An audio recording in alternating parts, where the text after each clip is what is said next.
بسم اللہ الرحمن الرحیم اعوذ باللہ من الشیطان الرجیم بسم اللہ الرحمن الرحیم اللہم صلی علی محمد وآل محمد وعجل فرج آل محمد۔ درود و سلام ہو محمد و آل محمد کی ذوات قدسیہ پر، اور مومنین کرام آپ جہاں جہاں بھی آباد ہیں سلامت اور محفوظ رہیں۔ رمضان المبارک میں جن چیزوں سے روزہ ٹوٹ جاتا ہے، احکام رمضان المبارک کو بیان کیا جا رہا ہے، کیونکہ پھر اگر یہ چیزیں پتہ ہوں کہ ان سے روزہ ٹوٹ جاتا ہے تو پھر باقی افعال سے کم از کم اتنا پتہ ہوتا ہے کہ روزہ باطل نہیں ہوتا اور پھر انسان پریشان نہیں ہوتا۔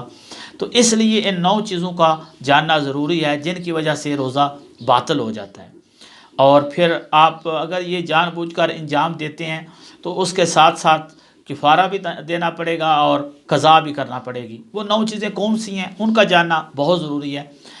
پہلی ہے کھانا پینا۔ کھانے پینے سے جان بوجھ کر روزہ باطل ہو جاتا ہے۔ جلدی جلدی بتاتے ہیں تاکہ آپ کو زیادہ وقت بھی نہ لگے اور ذہن میں بھی رہیں۔ دوسرا ہے جماع کرنا، زوجہ سے ہم بستری کرنا، جماع کرنا، اس سے بھی روزہ باطل ہو جاتا ہے۔ تیسرا ہے استمناء کرنا، کسی وجہ سے بھی کوئی ایسا فعل انجام دینا جس کی وجہ سے جسم سے منی خارج ہو جائے، اس سے بھی روزہ باطل ہو جاتا ہے۔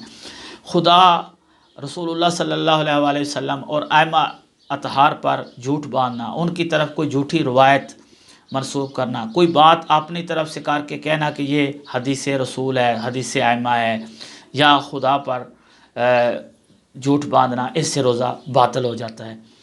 پانچواں ہے گرد و غبار غلیظ، اگر آپ کے حلق کے اندر چلی جاتی ہے تو اس سے بھی روزہ باطل ہو جاتا ہے۔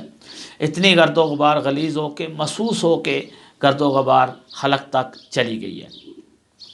چھٹا ہے پورا سر پانی میں ڈبو دینا، یہ اگر آپ جان بوجھ کر ڈبو دیتے ہیں پورا سر پانی میں تو اس سے روزہ باطل ہو جاتا ہے۔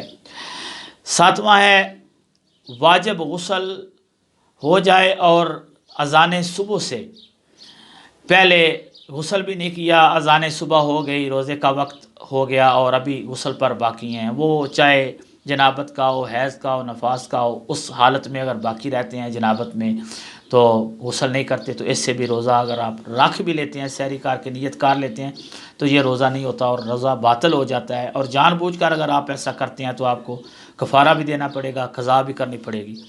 آٹھواں ہے کسی بھی سیال چیز سے حک نہ کرنا، یعنی کوئی کسی شخص کو مثلا قبض ہو جاتی ہے تو اس کو جو نیما کرتے ہیں، علاج اس کا جو کرتے ہیں کسی سیال چیز سے، اس سے بھی روزہ باطل ہو جاتا ہے۔ اور 9ویں چیز ہے الٹی کرنا، قے کرنا، اگر آپ نے جان بوجھ کر قے کر دی تو اس سے آپ کا روزہ باطل ہو جائے گا۔ کچھ لوگ کہتے ہیں کہ ہم نے کچھ کھایا تو نہیں ہے، بلکہ جو چیز اندر تھی، جو سحری سے کھائی ہوئی تھی، وہ چیز ہی تو باہر نکلی ہے، نہیں، اس سے بھی آپ کا روزہ باطل ہو جاتا ہے۔ اور اگر آپ جان بوجھ کر کرتے ہو تو اس سے آپ کو کفارہ بھی دینا پڑے گا، قضا بھی کرنا پڑے گی۔ ہاں اگر کوئی اتنی سخت آپ کو حالت خراب ہوتی ہے کہ الٹی آ جاتی ہے، آپ نے روکنے کی بھی کوشش کی، اپنی طرف سے بہت آپ نے امساک کیا، روکا، نہیں رکی، الٹی آ گئی، تو اس پہ آپ کو کفارہ نہیں ہے، نہ ہی روزہ باطل ہوگا۔ لیکن اگر جان بوجھ کر آپ کرتے ہیں الٹی تو اس سے آپ کا روزہ بھی باطل ہو جائے گا اور آپ کو کفارہ بھی دینا پڑے گا۔ آخر میں مومنین سے التماس ہے دعاؤں میں یاد رکھا کریں۔ والسلام علیکم۔